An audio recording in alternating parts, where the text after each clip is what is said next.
স্বাগত জানাচ্ছি টিভিএন 24 এর নিয়মিত আয়োজন টিভিএন অ্যানালাইসিসের সাথে আছি তাহিয়া রুবাইয়া তপলা। আজকে আমরা কথা বলবো ইমিগ্রেশন নিয়ে এবং আমার সাথে আলোচনার জন্য এই মুহূর্তে অনলাইনে যুক্ত আছেন আইনজীবী মোহাম্মদ এন মজুমদার। এন মজুমদার, আপনাকে স্বাগত জানাচ্ছি আমাদের আজকের আয়োজনে। আপনাকে অসংখ্য ধন্যবাদ চমৎকার উপস্থাপনার শুরুতেই। জি দর্শক, ইমিগ্রেশন নিয়ে আলোচনা করব, তবে আলোচনায় গুরুত্ব পাবে দুর্ঘটনা এবং এর ভুক্তভোগীদের অধিকার, এই বিষয়গুলো। আপনারা যদি এই সম্পর্কে কোনো কিছু জানতে চান তাহলে টেলিভিশনের স্ক্রিনে ফোন নাম্বার দেখতে পাচ্ছেন, টেলিফোন করতে পারেন। টিভিএন 24 আমাদের ফেসবুক পেজ রয়েছে, সেখানে লাইভ স্ট্রিমিং হচ্ছে, চাইলে আপনি সেখানেও যুক্ত হতে পারেন, যে কোনো মতামত জানাতে পারেন। আমাদের আজকের যে আলোচনার বিষয় সেই সংক্রান্ত যদি কোনো প্রশ্ন থাকে তাহলে সেই প্রশ্নটিও করতে পারেন। আমার সঙ্গে স্টুডিওতে যুক্ত বিশেষজ্ঞ অতিথি আপনার প্রশ্নের উত্তর দেবেন। আমরা আলোচনা শুরু করব। মোহাম্মদ এন মজুমদার, দুর্ঘটনা এবং ভুক্তভোগীর কথা আমরা বলছি। দুর্ঘটনা বলতে সাধারণত আমাদের মনে সড়ক দুর্ঘটনা ভেসে ওঠে, কিন্তু সড়ক দুর্ঘটনা ছাড়াও তো আসলে অনেক ধরনের দুর্ঘটনা রয়েছে। কি কি দুর্ঘটনার ঘটলে একজন নিজেকে ভিকটিম দাবি করে সেটার বিপরীতে আসলে তার অধিকার আদায় করতে পারবে, সেই বিষয়গুলো আগে জানবো। কি কি দুর্ঘটনা? Thank you. সো আজকের আলোচনার শুরুতেই আমি একটা চমৎকার তথ্য দিতে চাই। সেটা হচ্ছে, আপনারা জেনে খুশি হবেন অথবা দুঃখিত হবেন, যাই হন, নিউ ইয়র্ক সিটি একটা মামলাবাজদের স্বর্গরাজ্য বলতে হবে। এটা বললাম এই জন্য, কারণ যে কোনো ব্যক্তির বিরুদ্ধে, এমনকি স্বামী স্ত্রীর বিরুদ্ধে, স্ত্রী স্বামীর বিরুদ্ধে, একজন গেস্ট কারো বাসায় বেড়াইতে এসছেন, উনি তার হোস্টের বিরুদ্ধে, যিনি ওনাকে আপ্যায়ন করে তার বিরুদ্ধে, এবং ইনকিপার একজন ভালো রেস্টুরেন্টের মালিক, যেখানে আপনি হয়তো বাথরুমে গিয়েছেন, সেখানে গিয়ে পতিত হয়েছেন, মামলা করতে পারেন। এই যে সুযোগ, এই যে সম্ভাবনা, এই যে অধিকার, এই যে অপরাধ সাধনকারী থেকে যিনি অপরাধের দ্বারা ক্ষতিগ্রস্ত হয়েছেন, উনি যে ক্ষতিপূরণ আদায় করতে পারেন, দাবি করতে পারেন, এটা যদি কম্পারেটিভ ল স্টাডি করি আমরা দেখেছি পৃথিবীর কোন রাষ্ট্রে এত স্বচ্ছ, এত সুন্দর, এত ভালো, একটু fair and equal justice system নাই। তো আজকে এটা আলোচনায় নিয়ে আসার উদ্দেশ্য এই জন্য, আমরা প্রতিনিয়ত লক্ষ লক্ষ বাংলা ভাষাভাষী বিভিন্ন ইমিগ্রেন্ট কমিউনিটি, আমরা যুক্তরাষ্ট্রে আসছি ইমিগ্রেন্ট হিসাবে, নন ইমিগ্রেন্ট হিসাবে, বিভিন্ন বিষয়ে আসতেছি, গভর্নমেন্ট পদে নিয়ে আসতেছি, বিভিন্ন কাজে আসতেছি, সাংবাদিক হিসাবে আসতেছি। আপনি মনে রাখবেন, আপনার স্ট্যাটাস যাই হোক, যদি কোনো কারণে কোথাও যদি আপনি ক্ষতিগ্রস্ত হন এবং ক্ষতি সাধনকারী যদি অবহেলা প্রমাণিত হয়, সেই ক্ষেত্রে আপনি অনেক ক্ষতিপূরণ পেতে পারেন এবং দুর্ঘটনার প্রকারভেদে, এবং আরো ইম্পর্টেন্ট, আপনার চিকিৎসা ব্যয় এবং লিগেল কিছুই আপনাকে দিতে হবে না, সবকিছু ক্ষতি সাধনকারী ব্যক্তি অথবা তার ইন্স্যুরেন্স কোম্পানি ব্যয় করবে। এবং এটা কোনো ব্যক্তিগত কারো বিরুদ্ধে কোনো মামলা নয়, সাধারণত ইন্স্যুরেন্স কোম্পানিকে লিটিগেশনে আনা হয় এবং ইন্স্যুরেন্স কোম্পানি ডিপেন্ড করে এবং প্রসিকিউট করে। সো এতটুকু ছিল আপডেট টর্ট ও জনগণের অধিকার সম্পর্কে। তবে মূল আলোচনায় যেতে চাই আমরা নিউ ইমিগ্রেন্ট এবং অ্যাসাইলি এবং যারা অ্যাসাইলাম পেন্ডিং আছে তাদের অধিকার কথা বলবো, এবং গ্রিন কার্ড কিভাবে লুজ হইতে পারে, এবং ফিউচার অ্যাডমিনিস্ট্রেশন যেটা আসছে, এই প্রশাসন চাইবে ইমিগ্রেন্ট কমিউনিটিকে কোনোভাবে ক্ষতিগ্রস্ত করার জন্য, বাধাগ্রস্ত, ক্ষতিগ্রস্ত, বিপদগামী করার জন্য। সেই ক্ষেত্রে কি কি কারণে গ্রিন কার্ড ক্ষতিগ্রস্ত হয়, গ্রিন কার্ড রিভোক হয়, সেটা আমি আজকে আলোকপাত করব। আর বর্তমানেও বহু মানুষ গ্রিন কার্ড নিয়ে আসতেন, বাংলাদেশে সময়ের কারণে গ্রিন কার্ড বাতিল হয়েছে। অনেকে গ্রিন কার্ড আছে, সিটিজেনশিপ অ্যাপ্লিকেশন করতে গিয়া অনেক তথ্য পাওয়া গেছে যে তার গ্রিন কার্ড দেওয়াটাই অন্যায় হয়েছিল, সেখানে গ্রিন কার্ডটা রিভোক করা হচ্ছে। অনেক ক্ষেত্রে নৈতিক খলন অর্থাৎ নৈতিক অপরাধ, যেমন বেশ্যাবৃত্তি, চুরি, গ্র্যান্ড লার্সানি, সব অপরাধে গ্রিন কার্ড রিভোক হতে পারে। সুতরাং আমাদের ফিউচার অ্যাডমিনিস্ট্রেশন, যেহেতু ট্রাম্প অ্যাডমিনিস্ট্রেশন অ্যান্টি ইমিগ্রেন্ট একটা প্রত্যাশা করাই হচ্ছে, অ্যান্টি ইমিগ্রেন্ট একটা বাতাস বইবে, সেক্ষেত্রে আমরা এখন থেকেই আমাদের ইমিগ্রেন্ট কমিউনিটিকে প্রটেক্ট করা আমাদের নৈতিক দায়িত্ব বলে আমরা মনে করি। তারা গ্রিন কার্ড আছে সেটাকে প্রিজার্ভ করবেন, রক্ষণ করবেন, এবং যারা অ্যাসাইলাম পেন্ডিং আছে তারা কি করবেন এবং কিভাবে নতুন অ্যাসাইলাম পিটিশন দিবেন সে নিয়ে আজকে আমাদের আলোচনা। জি, আমি একটু অ্যাসাইলাম সিকার যারা রয়েছেন তাদের সম্পর্কে একটু আসতে চাই।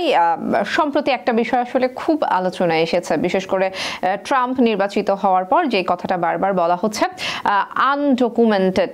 আসলে যারা অ্যাসাইলাম সিক করেছেন তাদেরকে কি আমরা আনডকুমেন্টেড বলবো কিনা? কারণ আনডকুমেন্টেড মানুষদেরকে বিতরণ করার যে একটা কথা বলা হচ্ছে, সেই জায়গাটা আসলে আমাদের কমিউনিটি সহ বিভিন্ন কমিউনিটিতে এক ধরনের শঙ্কা তৈরি করেছে। সেই বিষয়ে যদি কিছু বলতাম। শিওর। তো ইতিপূর্বে যখন আমরা 80 পরে 90 দিকে যাদের কাগজপত্র নাই তাদেরকে বলা হইতো অবৈধ। পরবর্তীতে ডেমোক্রেটিক পার্টি মানুষের প্রতি সম্মান প্রদর্শন করে এটাকে বলা হইতো আনডকুমেন্টেড। এরপর আরো রিফাইন আরো ভালো ভাষা খুঁজে পেয়েছে, সেটা বলে নন সিটিজেন। তো যাইভাবে বলেন যাদের কোনো প্রকার পেন্ডিং নাই, অ্যাসাইলাম পেন্ডিং নাই, বৈবাহিক ভিত্তিক গ্রিন কার্ড অ্যাপ্লিকেশন পেন্ডিং নাই, NIW EB1 EB2 EB3 pending নাই, কিছুই নাই, বলা হবে আনডকুমেন্টেড। এবং যারা যারা রাস্তা পার হয়ে আসছে বা আসার পরে এখানে ভিজিট ভিসা আসার পরে তাদের ভিজিটের টাইম এক্সপায়ার হয়েছে, এরা সবাই আনডকুমেন্টেড। তবে আনডকুমেন্টেড ব্যক্তিদেরকে খুঁজে বের করা খুবই ইজি, তাদেরকে খুঁজে বের করা ভেরি ইজি যারা যারা লিগালি ঢুকেছে এখানে। তো ওই প্রক্রিয়া কখন শুরু করবে, কিভাবে করবে, এই পর্যন্ত আমাদের কাছে কোনো প্রকার তথ্য নাই। তবে অতি সম্প্রতি রিপাবলিকান দলীয় কট্টরপন্থী এক সমাবেশে একটা বাতাস বইছে, তারা চেষ্টা করবে একটা আইন করে নিতে কংগ্রেসে, যে সমস্ত অভিবাসী বিনা ইন্সপেকশনে ঢুকেছে, কোনো প্রকার যেমন সাগর ফাই দিয়ে পায়ে হেঁটে ঢুকেছে, এদের ব্যাপারে এরা যদিও পরবর্তীতে ওয়ার্ক পারমিট পেয়েছে, গ্রিন কার্ড পেয়েছে, এটা খতিয়ে দেখা হবে এই লোকগুলা কিভাবে এখানে আসলো। যদিও it will be very difficult, but they are trying to find a way, খুঁজে বের করবে যে এই লোকগুলা কিভাবে এখানে ঢুকলো। কারণ একটা স্টাডিতে দেখা গেছে যে প্রচুর ক্রাইম, প্রচুর মার্ডার, প্রচুর গ্র্যান্ড লার্সানি, দোকানপাট লুটপাট, আমাদের মা বোনকে এখানে সেক্সুয়াল হ্যারাসমেন্ট, যারা অনেক অপরাধী আছে, যারা যুক্তরাষ্ট্রে লিগেলি আসে নাই, বর্ডার ক্রস করে আসছে, তাদেরকে খুঁজে বের করার জন্য ট্যাক্স পোস্ট গঠন করার প্ল্যান তারা করছে। এটা ডিপেন্ড করে কি পরিমাণ অর্থ তারা হোমল্যান্ড সিকিউরিটিকে বরাদ্দ করবে, কি পরিমাণ অফিসার এডুকেশন অফিসার তারা হায়ার করবে, হিউজ ওয়ার্ক। এবং এইটার উপর আরেকটা পক্ষ যারা লিবারেল রিপাবলিকান পার্টি, তারা বলছে যদি আমরা ওই কাজ করতে যাই তাহলে ইকোনমির উপর একটা প্রেশার আসবে, because billions of dollar we have to spend to change the immigrant, বিতাড়িত করার জন্য বিলিয়নস অফ ডলার খরচ করবো। তো মিনটাইম এখানে সবচেয়ে বিলিয়নিয়ার এলন মাস্ক, সেও একজন ইমিগ্রেন্ট, সেও একটা রাষ্ট্র থেকে আসছে। সুতরাং ইমিগ্রেন্টদের কন্ট্রিবিউশন, ইমিগ্রেন্টদের অবদানকে অত ছোট করে দেখার মতো নাই। এই কথা বলার মতো, এই ধরনের কথা বলার মতো রিপাবলিকান দলীয় অনেক আইন প্রণেতাও রয়েছেন যারা ট্রাম্পের সমস্ত বাক্যকে দিকে মেনে নিবে। তো let's see what happen. But একটা উভয় পক্ষ, কট্টরপন্থী এবং লিবারেল পার্টি, এরা উভয় একমত যে যারা ইন্সপেক্টরে ঢুকেছে এবং ঢুকার পরে ক্রাইম করেছে এবং তারা পরবর্তীতে কোনো কারণে কার্ড পেয়েছে, কিভাবে ওয়াই জানতে চায়, why they get this way, এ ব্যাপারে ফলিয়ে দেখা যেতে পারে। জি, অসংখ্য ধন্যবাদ। আমরা আপনার প্রশ্নের উত্তর পেলাম। এখন আসলে যে বিষয়টি বলবো, যে আপনি একটু আগে আলোচনায় বলছিলেন যে গ্রিন কার্ড বাতিল হয়ে যেতে পারে, আপনি নানাবিধ বিষয় উল্লেখ করেছেন যে দেওয়ার প্রক্রিয়ায় যদি কোনো ভুল থাকে কিংবা সে যদি আসলে কোনো অপরাধের সঙ্গে যুক্ত হয় তাহলে সেই ক্ষেত্রে তার গ্রিন কার্ড বাতিল হয়ে যাবে। কেউ যদি আসলে এই ধরনের শাস্তির মুখোমুখি হয়েই যায়, সেই ক্ষেত্রে তাৎক্ষণিকভাবে তিনি কি করতে পারেন? শিওর। সো যেমন মোস্ট কমন হলো আপনার শপলিফটিং। অনেক মেয়েরা বা অনেক ছেলেরা মেসি সব স্টোরে শপলিফটিং করে বা চুরি করে বাজার করতে গিয়ে কিছু মালামাল নিয়ে বের হওয়ার সময় ধরা হয়। এটা ভেরি কমন, অলমোস্ট এভরিডে আমরা এই কেস পেয়ে থাকি। তো any crime exceed more than $1,000 এটাকে বলে গ্র্যান্ড লার্সানি। সো গ্র্যান্ড লার্সানিটা কিন্তু ভেরি সিরিয়াস ক্রাইম, এটা নৈতিক, এবং এটা যদি শাস্তি হয় সেক্ষেত্রে আপনার গ্রিন কার্ড রিভোকেশন প্রক্রিয়া শুরু হবে এবং গ্রিন কার্ড শেষ হয়ে যাবে। এছাড়া কোনো অপ্রাপ্তবয়স্ক ছেলে মেয়ের সাথে যারা সেক্সুয়ালি ইনভলভ কোনো অভিযোগ রয়েছে, that take it very very seriously, that report them. আরেকটা বিষয় আছে, যারা বাংলাদেশি 1 বছরের বেশি আছেন বিনা পারমিশনে, এরা ঢুকতেও পারবেন না, কারণ কোনো এন্ট্রিগুলা অ্যালার্ট থাকবে যে তারা এগুলো খতিয়ে দেখবে তুমি রিটার্ন আসছো, তুমি টাইমলি আসছো কিনা, তুমি কেন গিয়েছিলা, কেন বারবার আসতেছিলা। এগুলা প্যাট্রিয়টিক অ্যাক্ট হওয়ার পর থেকে এমনিতেই যদি কেউ ঘন ঘন আসা যাওয়া করে গ্রিন কার্ড নিয়ে, তাকে জিজ্ঞাসা করে বারবার কেন বাংলাদেশে যাচ্ছ বা আফগানিস্তান বা পাকিস্তান যাচ্ছ, তারা দেখতেছে টেরোরিস্ট আয়োজন করতেছে কিনা বিভিন্ন দেশের সাথে। সো ওইটাকে আরো টাইট করা হবে নিঃসন্দেহে। সুতরাং ভেরি ইম্পর্টেন্ট 1 বছরের মধ্যে যেন ফিরে আসে এবং ঘন ঘন যেন না যায়, যদি যাওয়ার প্রয়োজন না হয়। সো এইটা একটা। আরেকটা হচ্ছে, অনেকেই যেমন অবিবাহিত সন্তান হিসাবে এখানে আসছেন পেপার ওয়ার্কে, অ্যাকচুয়ালি তার আগে বিয়ে করছিল, আগে ছেলে মেয়ে ছিল, এদের একটি অংশ এরা অ্যাপ্লিকেশন করার পরবর্তী এখানে আসার পরে কোনো উকিলের পরামর্শ ছাড়া, কোনো তথ্য ছাড়া পুরনো ভুলটা এখানে ডিসক্লোজ করতেছেন। এন্ড 400 অ্যাপ্লিকেশনের সময় বলছে আমার 2টা বাচ্চা যদি না লিখি তাহলে বাচ্চা আনা যাবে না। দেন তারা ফাইন্ড আউট করে যে গ্রিন কার্ডটা সে পাইতো না, সেটা এখানে ঢুকাটাই অবৈধ ঢুকেছে। সুতরাং একটা কথা খুব গ্রামাঞ্চলে বলা হয়, যেন তুমি কুকুর সামলাও, ভিক্ষার দরকার নাই। এই যেমন আমার গ্রিন কার্ড, আমার সিটিজেনশিপের দরকার নাই, আমার গ্রিন কার্ড রাখো, কারণ ওই ক্ষেত্রে সিটিজেনশিপ আবেদনকারীর গ্রিন কার্ড রিভোকেশন প্রক্রিয়া শুরু হয়। তারা ফাইন্ড আউট পরিস্থিতিতে যে তথ্য দিয়ে আপনি গ্রিন কার্ড নিয়েছেন, এই তথ্য মিথ্যা, বানোয়াট এবং ভুল ছিল, এবং believe it or not, many cases like that. So আমাদেরকে এই কোনো অ্যাপ্লিকেশন ফর্ম ফিল আপ করার সময় সর্বোচ্চ সতর্কতা অবলম্বন করতে হবে। জাস্ট ফর এক্সাম্পল, প্রত্যেকটা নিকা নামায় একটা কথাটা বলিয়ে ফেলি, লেখা থাকে বিবাহের কথাবার্তা তারিখ, বিবাহের রেজিস্ট্রেশনের তারিখ, এটা ডিফারেন্ট থিং। কিন্তু বেশিরভাগ মানুষ কথাবার্তার তারিখটাকে বিবাহের তারিখ করতে গেছেন, অথবা বিবাহের রেজিস্ট্রেশন, বিবাহের কথাবার্তার তারিখ দেখতে। Date of registration is the date of marriage, date the marriage finalize, এইটাকে বলা হয় বিবাহের তারিখ চূড়ান্ত করা হয়েছে। সুতরাং এই যে কতগুলো ডেট চাইতে গিয়া দেখা গেল সেখানে ভুল বলা হয়েছে, তো এতে করে সমস্যা হবে। যেমন ধরেন আপনার এখানে ঢুকার আগে দেখা গেল আপনি বলছেন যে এখানে যুক্তরাষ্ট্রে আসছেন কত তারিখে, তার আগে বিয়ে করে ফেলেন, তাহলে আপনার আশাটাই অবৈধ ছিল।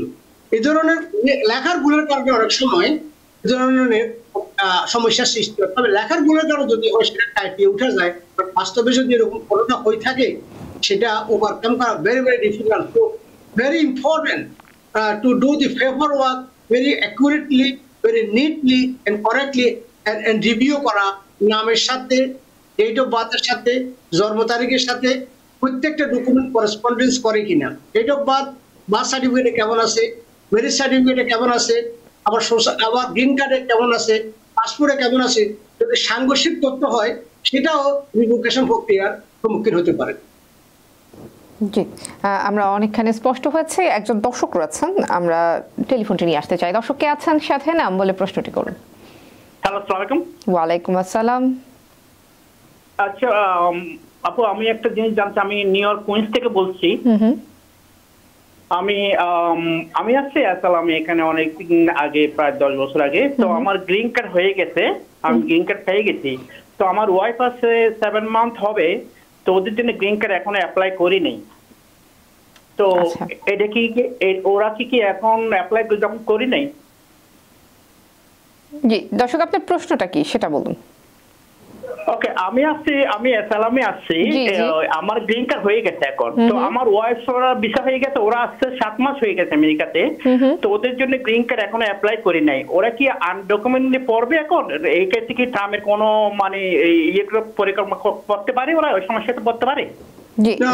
যারা আনডকুমেন্টেড না তারা তো আপনার আবেদনে আসছে, আপনার সাথে ফ্যামিলি গেট টুগেদার আসছে। বাট ভেরি ইম্পর্টেন্ট, আপনি as soon as possible তাদের জন্য গ্রিন কার্ড অ্যাপ্লিকেশনটা করুন, সেটা হবে right thing to do, but আপনার আনডকুমেন্টেড না। জি, আমার মনে হয় দর্শক তার প্রশ্নের উত্তর পেয়ে গেছেন।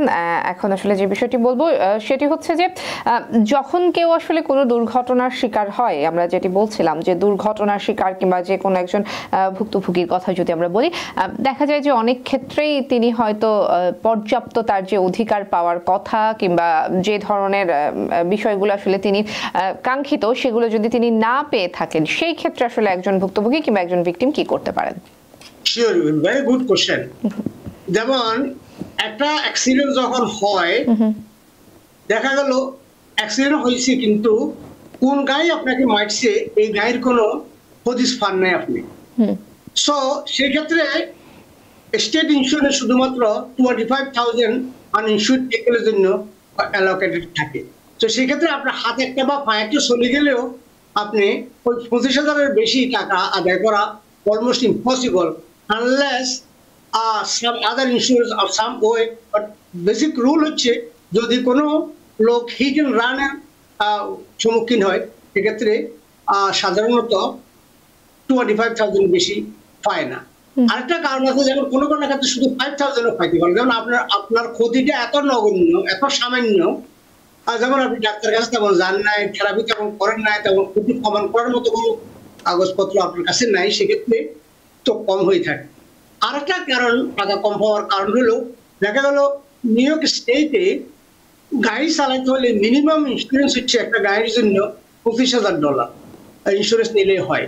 তো একটা লোক $25,000 ইন্স্যুরেন্স নিয়ে যদি অন্য একজন লোককে যত ক্ষতি করো, তার লাইবিলিটি $25,000 বেশি ওর কাছে নাই, যদি না তার কাছে আরেকটা বাড়ি থাকে বা আরো কয়েকটা গাড়ি থাকে, আরো কিছু থাকে। বাট মোস্ট পিপল তার বাড়ি থাকলে এগুলো এলএলসির মাধ্যমে করে, ও বাড়ি থাকলে এগুলো কর্পোরেশনের মাধ্যমে রাখে, তাহলে একটা লোককে পাওয়া অনেক সময় কষ্ট করে। But there are some wealthy people, আর ওয়েলদি পিপল গাড়িতে যদি আপনি ধাক্কা খান, পসিবিলিটি আপনার প্রচুর টাকা পাবেন, বিকজ তাদের ইন্স্যুরেন্সটা আমব্রেলা ইন্স্যুরেন্স $300-400 মিলিয়ন ইন্স্যুরেন্স থাকে একটা গাড়িতে। আবার সেম গাড়ি আরেকজনের গাড়ি খালি $25,000 থাকে, এই জন্য টাকার বেশ কম হয়। আবার একটা হলো ক্ষতির পরিমাণের উপর ডিপেন্ড করে। আরেক সময় দেখা যায় আপনার অনেক প্রচুর ক্ষতি বেশি, আপনার পা একদম চলে গেছে পুরো গর্তে পড়িয়া, বাট আপনি সেখানে কোনো উইটনেস ছিল না, সেখানে ল্যান্ড ওনার যে তার দায়িত্ব বা দায়িত্ব অবহেলার কোনো কিছু প্রমাণ করতে পারেন নাই, সেক্ষেত্রে জুরি বা সেক্ষেত্রে দুই পক্ষের অ্যাটর্নি বা ইন্স্যুরেন্স কোম্পানি তারা একটা ফয়সালা করে অল্প টাকায় দিতে পারে। বিশেষ করে বড় বড় স্থাপনা, big super market, big chain store, big multi story building থেকে যদি পড়ে যায় আফলিং করতে গিয়া, পেইন্ট করতে গিয়া, সেখানে বিগ মানি, যেখানে বিগ সুপার মার্কেট গুলোতে অনেক সময় বিশেষ করে স্নো স্টরের সময় এরা অনেক সময় ক্লিন রাখে না, সেখানে দোকানের ভিতরে মানুষ আঘাতপ্রাপ্ত হয়, দোকানের সামনে আঘাতপ্রাপ্ত, স্লিপ এন্ড ফল, হিউজ অনেক শতে হাজার হাজার ক্লেম আসে। বরফগুলা কতগুলা স্নো রিমুভিং একটা লস, স্নো আসতেছে, স্নো যখন পড়বে আপনার বাড়ির সামনে, সেটা রিমুভ করার জন্য একটা নির্দিষ্ট টাইম থাকে, 5 আওয়ার রুল, 16 আওয়ার রুল। যদি মধ্যরাত্রে হয়ে থাকে তখন তো আপনি ঘুমে, আপনাকে প্রচুর টাইম দিতে হবে, সকাল 7টা-8টা পর্যন্ত। আবার যদি দিনের বেলা পড়ে সেখানে আপনি 2 ঘন্টা সময় দিতে হবে। সুতরাং ওই স্নো রিমুভাল টাইমগুলা স্কেজুল রাখতে হবে। মোটামুটি যখনই স্নো পড়ে তখন রিজনেবল টাইমে একজন ল্যান্ডলর্ডের উচিত হবে আশেপাশে সবকিছু ক্লিন করা। আর সেখানে ক্লিন না করে আপনার ঘরে ঘুমাই দিচ্ছে, সামনে লোক পড়লে আপনার বাইরে শু করা হবে, এবং শু করলে আপনার ইন্স্যুরেন্স থেকে টাকা আদায় করবে। সুতরাং এই জন্য বরফের সময়, উইন্টারের সময় প্রচুর স্লিপ এন্ড ফল হয়, প্রচুর স্নো রিমুভালের ব্যর্থতার কারণে যখন আইস হয়ে ব্ল্যাক আইস হয় সেখানে প্রচুর লোক ক্ষতিগ্রস্ত হয়। বাট মেক শিওর এভরিবডি, যদি আপনি ক্ষতিগ্রস্ত হন সেখানে হাত পা গুড়িয়ে ঘরে বসে থাকবেন না, ডাক্তারের কাছে যাবেন, চিকিৎসা নেবেন এবং অ্যাড্রেস নেবেন, কোন বিল্ডিং এর সামনে পড়ছেন, কোন বাড়ির সামনে পড়ছেন। এটা ব্যক্তিগত শত্রুতা না, যিনি যার বাড়ির সামনে পড়ছে বাড়ির মালিককে অ্যারেস্ট করবে বা বাড়ির মালিককে ক্ষতিগ্রস্ত করবে, কিছুই করবে না। আর প্রত্যেকটা বাড়ির মালিক একটা বাড়ির দামের সমমূল্য ইন্স্যুরেন্স রাখতে বাধ্য। তবে আপনার বাড়ির মিলিয়ন হয়, মিলিয়ন ইন্স্যুরেন্স আছে, বাড়ির দাম যদি 700-7 লাখ হয় 7 লাখের ইন্স্যুরেন্স হবে। সুতরাং বিনা দ্বিধায় বিনা দ্বন্দ্বে যদি কখনো হাটে ঘাটে রাস্তায় মাঠে সুপার মার্কেটে বোধগায় আরো বাসায় আরো সুপার মার্কেটে কোনো ফাস্টফুড রেস্টুরেন্টে সিটিং রেস্টুরেন্টে সেখানে যাচ্ছেন, গিয়ে সেখানে যদি সেই রক্ষাকারী ব্যক্তি যদি অবহেলার কারণে আপনি যদি ক্ষতিগ্রস্ত হয়ে থাকেন, সেক্ষেত্রে রাইট ওয়ে আইনজীবীর শরণাপন্ন হবেন। এখানে আপনাকে কোনো ফি দিতে হবে না, আপনাকে কোনো প্রকার মেডিকেল ট্রিটমেন্টের জন্য খরচ দিতে হবে না, লিগাল এক্সপেন্স বহন করতে পারবে না।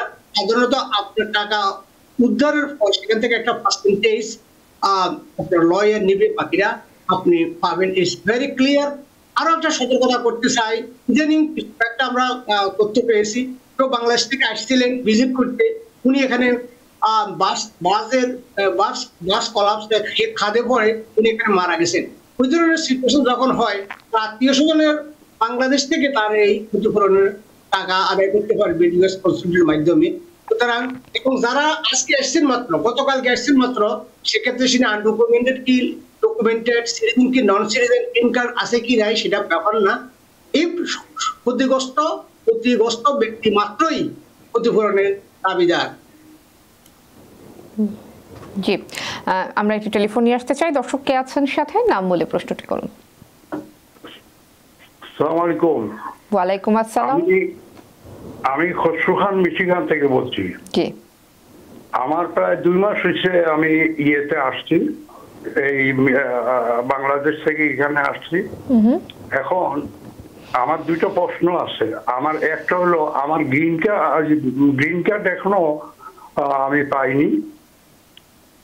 আর আরেকটা প্রশ্ন হলো, আমি এই গ্রিন কার্ড ছাড়া আমি কি কানাডা যাইতে পারবো? আমার পাসপোর্টে সিল আছে F4 ওই হিসাবে। সো হ্যাঁ, আপনার পাসপোর্টে যে সিলটা আছে সেটাতে গ্রিন কার্ড নাম্বার আছে, যদিও এটা এমপ্লয়মেন্ট অথরাইজড, বাট আমরা সাজেস্ট করবো আপনি গ্রিন কার্ডটা আসলে যাওয়াই ভালো হবে। অনেক সময় তারা আপনাকে হার্ড টাইপ দিতে পারে, বা যদি ইমার্জেন্সি দরকার হয় যেতে পারেন, বুঝিয়ে বলবেন যে আপনি ইমিগ্রেন্ট, এটা proof that you are permanent resident, but আপনার গ্রিন কার্ড এখনো আসে নাই। এটা যাওয়া কোনো সমস্যা না হওয়ারই কথা, বাট আমরা সাজেস্ট করবো গ্রিন কার্ড আসলে যাওয়াই ভালো যদি ইমার্জেন্সি কিছু না থাকে। জি, আরো একজন দর্শক রয়েছেন, আমরা আরেকটু টেলিফোন নিব। দর্শক কে আছেন সাথে, নাম বলে প্রশ্নটি করুন। হ্যালো, আসসালামু আলাইকুম। ওয়ালাইকুম আসসালাম। হ্যাঁ, আমি নিউ ইয়র্ক থেকে বলছি। বলুন। হ্যাঁ, তো আমরা আসছিলাম যে 2019-এ, বুঝছেন। আর আমার বোন একজন ছিলেন, ওনার সিপিএ ক্যালকুলেশন করে এইজটা ওভার হয়ে যাওয়ার কারণে উনি আসতে পারেন নাই। তো 2019-এ আমার মা অ্যাপ্লাই করেছিলেন তো গ্রিন কার্ড দিয়ে। তো অলরেডি 5 ইয়ার্স হয়ে গেছে। এখন আমরা এটা জানতে চাচ্ছি যে এখন আর কতদিন লাগবে এটা। আর অ্যাপ্রুভ লেটার এগুলো আসছে, বাট এখনো ভিসা ফিস বা ওয়েলকাম লেটার আসছে, বাট এখনো ভিসা ফিস জমা নেয়নি। সো এই ধরনের প্রচুর কেস আপনার অ্যাপ্রুভ হয় ভেরি কুইকলি, অনেকে অ্যাপ্রুভ হয়, কিন্তু ওরা ইনভয়েসও জেনারেট করেছে, কেস নাম্বারও দিয়েছে, ঢাকা কেস নাম্বার, কিন্তু ভিসা ফি নিচ্ছে না, কারণ ওনাদের প্রায়োরিটি ডেট এখনো পারেন না। সুতরাং আপনাকে ওয়েট করতে হবে, এবং নিশ্চয়ই আপনার বোন ওনারা 21-এর ওভার, এবং তাদের ওয়েটিং টাইম বর্তমানে প্রায় 8 ইয়ার এন্ড মোর। আপনি বলছেন এরা মাত্র 5 বছর হয়েছে, সুতরাং আরো 3 বছর লাগবে। জি, আমাদের আলোচনা চলবে, একটি বিরতির সময় হয়ে গেছে। এন মজুমদার সঙ্গে থাকবেন, দর্শক আপনারাও সঙ্গেই থাকুন। ফিরছি একটি বিরতির পর। আবারও স্বাগত জানাচ্ছি।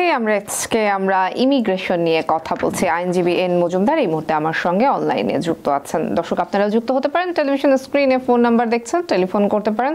TVN 24 আমাদের ফেসবুক পেজ রয়েছে, সেখানে লাইভ স্ট্রিমিং হচ্ছে, চাইলে সেখানেও আপনি আপনার প্রশ্ন রাখতে পারেন, অথবা যে কোনো মতামত চাইলে দিতে পারেন। সোশ্যাল মিডিয়া থেকে প্রশ্ন নিব। নবযুগ ফ্যাশন, এটি এটি খুব সম্ভবত কারোর নাম নয়, এটি কোনো একটা ফেসবুক আইডি। যাই হোক, এই আইডি থেকে প্রশ্ন করা হয়েছে। তিনি লিখেছেন, আমি 2023 সালের সেপ্টেম্বর মাসে বর্ডার দিয়ে এসেছি, আমার পলিটিক্যাল মামলা চলমান। আমার মাস্টার হিয়ারিং 2024 সালের অগাস্ট মাসে চলে গেছে। আমি সোশ্যাল এবং ওয়ার্ক পারমিট পেয়েছি। এখন তিনি জানতে চাচ্ছেন এর পরের ধাপ কি হতে পারে, ফাইনাল কবে পড়তে পারে, কিংবা প্রেসিডেন্ট ট্রাম্পের আমলে যদি আসলে তারিখটা পড়ে সেই ক্ষেত্রে আসলে কি হতে পারে, কোন রকম কোনো শঙ্কা রয়েছে কিনা এন মজুমদার?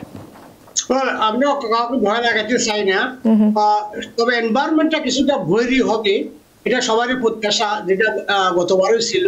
আর আপনার উচিত হবে আপনার অ্যাটর্নির সাথে কথাবার্তা বলে আপনার ডিফেন্স রেডি করবেন, কাগজপত্র ভালো রেডি করবেন যাতে আপনার মামলা ভালো হয়। তবে এই প্রসঙ্গে একটা কথা উল্লেখ করতে চাই, তাদের সাপ্লিমেন্টাল লেজিসলেশন আনার সম্ভাবনা রয়েছে। অনেক মামলা আছে যা ঢোকার পরে তাদেরকে 2 বছর পরে ডেট দিয়েছে।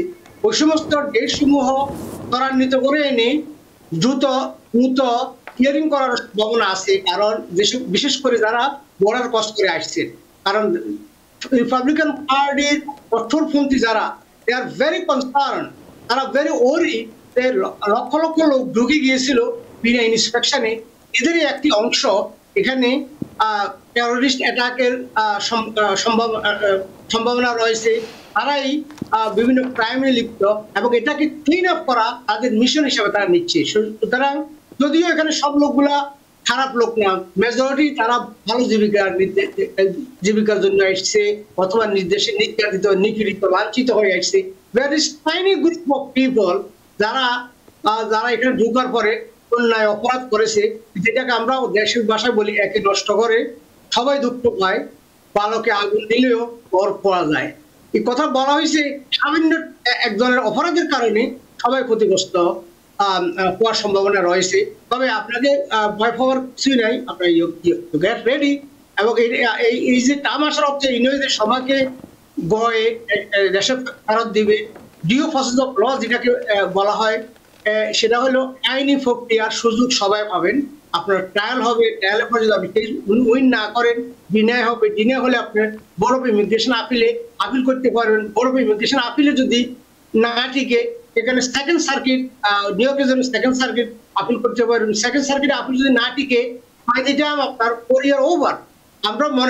আমার মনে হয় না ট্রাম্পের মতো ইমিগ্রেশন নিয়ে এত সিরিয়াস কথাবার্তা বলে রিপাবলিকান পার্টির দ্বিতীয় কোনো লিডার আমার দেখা নাই বিগত 35 ইয়ার আমি অবজার্ভ করে আসছি। সুতরাং শুভ দিনের অপেক্ষায় থাকুন, কোনো চিন্তা না করাই ভালো। অর্থাৎ পুরো প্রক্রিয়াটা অনেকটা ধীর গতির হতে পারে, অনেক ব্যাকলগ তৈরি হতে পারে, কিন্তু পুরোপুরি বাতিল হয়ে যাবার মতো কোনো শঙ্কা নেই, এটাই তো? জি জি। আমরা আরো একটি টেলিফোন নিব। দর্শক কে আছেন সাথে, নাম বলে প্রশ্নটি করুন। আসসালামু আলাইকুম, আমি আলবানি থেকে শাহাদাত বলতেছিলাম। ওয়ালাইকুম আসসালাম, আমরা আপনাকে শুনতে পাচ্ছি, বলুন। আমার 2টা প্রশ্ন ছিল। আমার ফার্স্ট প্রশ্ন হচ্ছে, আমি এই মাসে সিটিজেনশিপ জন্য অ্যাপ্লাই করছি, তো আমি অ্যাসাইলাম ক্যাটাগরিতে গ্রিন কার্ডটা পাইছিলাম। তো যার জন্য আমার প্রশ্নটা হলো, আমি সিটিজেন অ্যাপ্লিকেশনে চ্যাপ্টার 9 এর 2টা প্রশ্ন ছিল যে আমি কখনো এই দেশে অ্যারেস্ট হয়েছিলাম কিনা, তো আমি ওই আনসারটা নো করছিলাম। আর আরেকটা প্রশ্ন ছিল সিলেক্টেড সার্ভিস, আমি তো কখনো সিলেক্টেড সার্ভিসে অ্যাপ্লাই করি নাই, তো আমি ওটা তো নো করছিলাম। আমার প্রশ্ন হলো, আমি সিটিজেনশিপ ইন্টারভিউ বা ওটা দিতে আমার কোনো সমস্যা হতে পারে, বা আমার এখন কি করণীয় আছে? আমি এটা অত্যন্ত গুরুত্বপূর্ণ কোশ্চেনটি আপনি করেছেন। আপনি যখন কোনো ভায়োলেশন, কোনো অ্যারেস্ট, কোনো কিছু থাকলে সেটা অবশ্যই ডিসক্লোজ করতে হবে। ডিসক্লোজ না করা অর্থ হচ্ছে material misrepresentation, concealing the information, which is very bad. তো সুতরাং আপনার উচিত হবে এটাকে সংশোধন করে দেওয়া। যখন ইন্টারভিউ হবে, ইন্টারভিউর শুরুতে অফিসারকে অ্যালার্ট করে দেওয়া, আমাদের mistake, one thing. Second thing হবে, আপনি এখনই দেখবেন N400 এর যে রিসিভ নোটিশ, সেখানে বলা হয় if you want to change something, এখন অ্যামেন্ডমেন্ট এখন আপনি ফাইল করতে পারেন। এটা ডিপেন্ড করে তো অফিসার, কোনো অফিসার আছে আপনাকে অত সুযোগ দিবে, কথা বলতে সুযোগ দেয় না, তার একটা ডিসিশন নিয়ে ফেলে। তো ওই রিসিভ নোটিশে লেখা থাকে আপনার অ্যাপ্লিকেশনটা কোথায় আছে, সেখানে অ্যামেন্ডেড পিটিশনটা পাঠাতে পারেন। It's very very important. জি, আরো একজন দর্শকের টেলিফোন নিতে চাই। দর্শক কে আছেন সাথে, নাম বলে প্রশ্নটি করুন। হ্যাঁ, মজুমদার ভাই, আমি আমার নাম ওবায়দুল্লাহ, আমি নিউ জার্সি থেকে বলছি। আমার একটা প্রশ্ন, আমার বোনের জন্য অ্যাপ্লাই করছিলাম A4 ক্যাটাগরি। এটা ডকুমেন্টারি কোয়ালিফাইড, তার মানে ফি, তার all documentation everything is done, waiting for interview. Documentary qualified এবং ওয়েটিং ফর ইন্টারভিউ, কিন্তু এর মধ্যে সবার পাসপোর্ট গুলো এক্সপায়ার হয়ে গেছে। এই মুহূর্তে আমার কি করণীয়? এবং ওরা তো কোনো পাসপোর্ট চাইওনি, কিন্তু waiting for interview. Okay, so পাসপোর্টটা আপনার কাছে আছে, আপনার পাসপোর্টটা রিনিউ করে ফেলেন, বাট এখানে কোনো কিছু আপলোড করবেন না। এখন যখন কিছু আপলোড করবেন তখন আপনার ডকুমেন্টারি কোয়ালিফাইড ডেট আবার ফেঁসিয়ে যেতে পারে। Very very important. আপনি কিছুই করবেন না, যখন ডাকবে তখন নতুন পাসপোর্ট নিয়ে গেলেই তো হলো, আপডেটেড পাসপোর্ট। পাসপোর্ট তো আপনার কাছেই আছে এখন। জি, আরো একটি টেলিফোন নিব। দর্শক কে আছেন সাথে, নাম বলে প্রশ্নটি করুন। দর্শক কে আছেন সাথে? জি, আসসালামু আলাইকুম আপু, আমি ইলিয়াস বলতেছি নিউ ইয়র্কের ক্যাপিটাল আলবেনি থেকে। ওয়ালাইকুম আসসালাম, আপনার প্রশ্নটি করুন। জি আপু, আমি অ্যাসাইলাম কেস সাবমিট করেছিলাম 2017-এ, তো ফাইনালি আমার কোর্ট হিয়ারিং হয়েছে অক্টোবরে, এই লাস্ট অক্টোবরে। তো আমার ইন্টারভিউ খুব ভালো হয়েছে। দু একটা ডকুমেন্টে কিছু ডেট গুলা মিস্টেক ছিল, তো আমাকে গভর্নমেন্ট অ্যাটর্নি জিজ্ঞেস করছিল এই ডেট গুলা কোনটা কারেক্ট হবে, তো আমি এগুলা কারেক্ট করছিলাম। তখন লাস্টের দিকে জজ বলছে যে আমার অ্যাটর্নিকে একটা ক্লোজিং স্টেটমেন্ট দেওয়ার জন্য, তো ওইটা ক্লোজিং স্টেটমেন্ট সাবমিট করা হয়েছে। নেক্সট আমাকে কোর্ট ডেট দিছে, আমার কোর্টের রেজাল্ট দেবে, ওর আমাকে প্রেজেন্ট হতে হবে কোর্টে, মানে কোর্টটা ভিডিও কলে হবে। তো আমার কোয়েশ্চন হলো, এই কি সেম কি গভর্নমেন্ট অ্যাটর্নি কি থাকবে না অন্য অ্যাটর্নি থাকবে নেক্সট হিয়ারিং ডেটে, বা কি হতে পারে এই ক্লোজিং স্টেটমেন্ট দেওয়ার পরে কি হতে পারে? ক্লোজিং স্টেটমেন্ট তো দেওয়া হয়ে গেছে সব কিছু। ইন দ্য মিন টাইম জাজ রিভিউ করছে এবং সরকারকে সুযোগ দিয়েছে, তথ্যগুলো দিয়েছে, তথ্যগুলো ভেরিফাই করার দরকার আছে কিনা, যদি দরকার থেকে থাকে তারা ভেরিফাই করে দেখেছে যে এই সময় যেমন গুলশানে কোনো সময় কোনো এক সময় আপনাকে এরকম একটা ঘটনা করেছে, আপনি বলছেন তো ঘটনার ফলে আপনি জিডি করেছেন বা হাসপাতালে গিয়েছেন, তারা কিন্তু এটা ইউএস এমবাসির মাধ্যমে ভেরিফাই করে দেখবে যে এরকম ঘটনা আদৌ হয়েছে কিনা। কোনো কিছু হদিস না পাওয়া যায়, দ্যাট মিনস আপনি মিথ্যা বলেছেন। আর যদি হদিস পাওয়া যায় দ্যাট মিনস আপনার অ্যাপ্রুভ হবে। এটা একটা হাইফো, ঘটনাটা এইভাবে হয়। তবে সরকারি উকিল কে থাকবে, সরকার পক্ষে উকিল থাকবে, সম্ভবত সেম উকিলে থাকার কথা, কারণ হয়তো উনি ভ্যাকেশনে থাকবে বা অফ থাকবে, সাবমিশনে আরেকজন উকিল থাকতে পারে, but that does not matter. সে যখন ফাইল দেখবে উইদিন 20 সেকেন্ড সে বুঝতে পারবে এখানে কি বলতে হবে, কি বলা দরকার ছিল। সুতরাং আপনার এখানে এই মুহূর্তে কিছু করার নাই, জাস্ট ওয়েট করেন, কারণ যেহেতু আপনার ফাইনাল ক্লোজিং আর্গুমেন্ট হয়ে গিয়েছে, আপনার অ্যামেন্ডমেন্ট করার সুযোগ দিয়েছে, সেটা দিয়েছেন। এরপর এখন শুধুমাত্র এইগুলোর শুনানির উপর ডিপেন্ড করিয়া এবং সমস্ত পেপার ওয়ার্ক জাস্ট রিভিউ করে দেখবে যে আপনাকে এই বক্তব্য, কাগজপত্র, দলিল, আপনার কথাবার্তার পরিপ্রেক্ষিতে আপনি একটা গ্রিন কার্ড পাওয়ার যোগ্য কিনা, আপনি বিশ্বাসযোগ্য কিনা, আপনার স্টোরিটা ক্লিয়ার এন্ড কনভিন্সিং এভিডেন্সের মাধ্যমে যদি জাস্ট মনে করে আপনাকে গ্রিন কার্ড দেওয়া উচিত, গ্র্যান্ট করবে। যদি না দেওয়া উচিত আপনাকে ডিনাই করবে এবং 30 দিন সময় দিবে আপিল করার জন্য। ভেরি ইম্পর্টেন্ট, 30 দিনের মধ্যে আপনি আপিল করবেন। ক্যান ইউ সে? জি, আমার মনে হয় দর্শক তার প্রশ্নের উত্তর পেয়েছেন। আমরা আরো একটি টেলিফোন নিব। দর্শক কে আছেন সাথে, নাম বলে প্রশ্নটি করুন। আসসালামু আলাইকুম। ওয়ালাইকুম আসসালাম। রিপন বলতেছি ফ্লোরিডা থেকে। জি যে আমার ওই অ্যাড্রেস তো নিউ ইয়র্কে, আমার সবকিছু মামলার কেস ফাইল সবকিছু নিউ ইয়র্কে। এখন এটাকে আমি ফ্লোরিডাতে কাজ করতেছি আপনার সোশ্যাল ওয়ার্ক পারমিট ছাড়া, এখন কি এটা কি আদবি করা যাবে কিনা এই জিনিসটা জানার জন্য আর কি। জি নিশ্চয়ই। আমি কোশ্চেনটা ক্লিয়ার না, বাট আমি যেটুকু বুঝছি, আপনি যদি নিউ ইয়র্কে কেস করে থাকেন, এরপরে যদি ফ্লোরিডা বা অন্য স্টেটে যান তাতে কোনো বাধা নাই, কারণ আপনার কাজের কারণে কোথাও যাইতেই পারেন। তবে যখন ইন্টারভিউ হবে সেটা নিউ ইয়র্কে হবে এবং সেই সময় আপনাকে আপনার আইডিতে কোনো লেখা থাকে আপনার নিউ ইয়র্কের রেসিডেন্ট, অন্যথা ইন্টারভিউ নেবে না। জি, আমার মনে হয় দর্শক তার প্রশ্নের উত্তর পেয়েছেন। আমরা আবার আলোচনায় ফিরতে চাই। মোহাম্মদ এন মজুমদার, দুর্ঘটনার শিকার কেউ হলে তিনি আসলে তার অধিকার পাবেন। এই দুর্ঘটনার শিকার কি আসলে শারীরিকভাবেই হতে হবে, ট্রমা কিংবা মানসিকভাবে যারা ক্ষতিগ্রস্ত হচ্ছেন সেটার জন্য কি আসলে কোনো রকম কোনো অধিকার কিংবা কোনো রকম কোনো সেবা আছে কিনা? এক্সিলেন্ট কোশ্চেন, আপনার মাথায় কোশ্চেনটা কেন আসলো? এটা ভেরি গুড কোশ্চেন। সেটাকে বলা হয় mental and emotional stretch. You can get recovery for mental and emotional stress. যেমন ধরুন আপনার স্বামীকে, সরি আপনার হাজবেন্ডকে আপনার সামনে অন্য কেউ অপমানিত করেছেন চরমভাবে, সেটা আপনি অসহায়ের মতো প্রত্যক্ষ করতে বাধ্য হয়েছেন, কারণ তারা ছিল অনেক শক্তি বলিয়ান।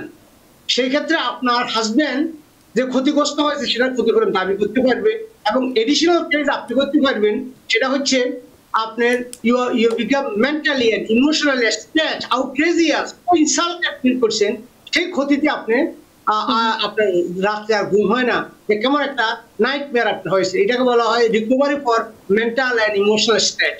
আর একটা রিয়েল ঘটনা বলি, ব্রঞ্জে একটা আমাদের কেস ছিল, এক বয়স্ক ভদ্রলোক, উনি একটা ছোট্ট একটা অ্যাপার্টমেন্টে থাকে তার স্ত্রীকে নিয়ে।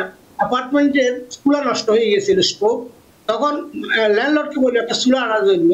চুলা যে ল্যান্ডলর্ড অর্ডার দিয়েছে সে চুলাটা ছিল ডিফেক্টিভ চুলাটা ব্যবহার করতে গিয়া তখন তার স্ত্রী যখন কিছু ফাঁক করতেছিল, হঠাৎ আগুন জ্বলে গিয়েছিল, তার চুল জ্বলে যেতেছিল। তখন আগুনের তাপমাত্রা এত প্রখর ছিল যে হাজবেন্ড তো সেখানে আগুনে ঝাঁপ দিতে পারে না, সে হাউমা করে অনেক কাটতেছিল, এবং পুলিশ কল করতে লোকজন আসে রিকভারি করছে। সো কেসটা হয়েছে এরকম। সো ওয়াইফ ক্ষতিপূরণ পেয়েছে, তার চুল জ্বলে গেছে, মুখ জ্বলে গেছে। হাজবেন্ড ক্ষতিপূরণ পেয়েছে কারণ সে মেন্টালি ইমোশনালি অনেক ডিস্টার্ব হয়েছে, বিকজ তার সামনে তার তোমার স্ত্রী চলে যাচ্ছে, একটু ক্ষতি করা কি হতে পারে। থার্ড রিকভারি হলো ম্যানুফ্যাকচারাল ডিফেক্ট। এই যে কোম্পানি থেকে স্টোভটা নিয়েছিল, এটা ম্যানুফ্যাকচার ডিফেক্টের কারণে তাদের বিরুদ্ধে ক্ষতিপূরণ আদায় করা সম্ভব হয়েছে। Big billion, they make lot of মানি।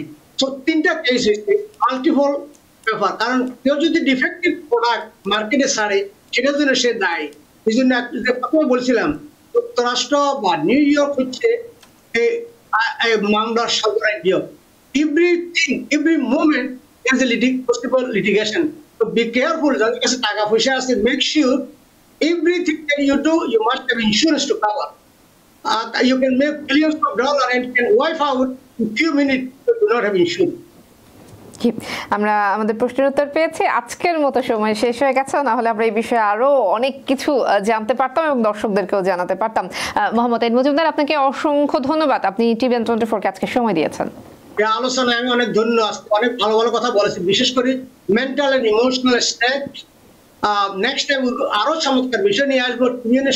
সকল শ্রোতাকে, কলা কৌশল সবাইকে অসংখ্য ধন্যবাদ আমাদের শহরকে প্রাণবন্ত করে তোলার জন্য, আমাদের শহরকে একটি বসবাসযোগ্য শহর আধুনিকায়ন করার জন্য, বাংলার সংস্কৃতিকে এগিয়ে নেওয়ার জন্য, ইনফরমেশন প্রোভাইড করার জন্য টিভিএন এর তুলনা নাই।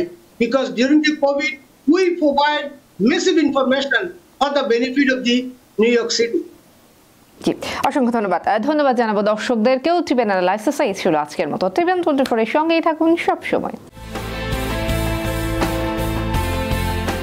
টিভিএন 24 টেলিভিশন দেখতে আজই কল করুন 7187776556। লগ ইন করুন www.totalcablebd.com। নিউ ইয়র্ক থেকে সম্প্রচারিত টিভিএন 24 টেলিভিশন বিশ্বজুড়ে বাঙালির কণ্ঠস্বর।